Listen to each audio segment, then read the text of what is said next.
好来，乡亲啊，继续来看今仔日的天气是真稳定，甚至亲像热天同款。这个北部高温将近30度，中南部是超过30度。明仔载嘛是这款的天气，不过到明仔载暗有锋面到位，加上东北季风增强，这个北部甲东半部会反乌阴来落雨，会一路一直影响到礼拜日。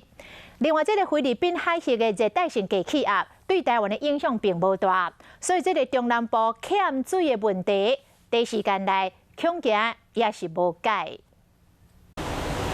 穿短袄啊，坐伫草坡享受难得的好天气，还有囡仔趁机会行出校园来一场校外教学。不过要享受好天气，就要把握时间。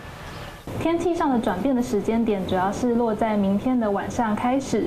明天晚上开始，一直到周二，是受到锋面的通过以及东北季风增强的影响。天气气象局预报，今仔日高温来到30度，明仔高温嘛有28度。不过，这礼拜三开始受东北季风影响，北部高温敢若剩21度，低温嘛敢若剩16度。周3到周5这段期间，菲律宾东方海面的这个大低压带是有机会有一些热带系统的逐渐的组织起来，可能有热带性低气压或者是台风慢慢的发展。除了温度变化真大，全台水情真暗。气象局表示，虽然菲律宾海峡温度真高，可能会有热带性的低气压，不过目前研判对台湾影响无大。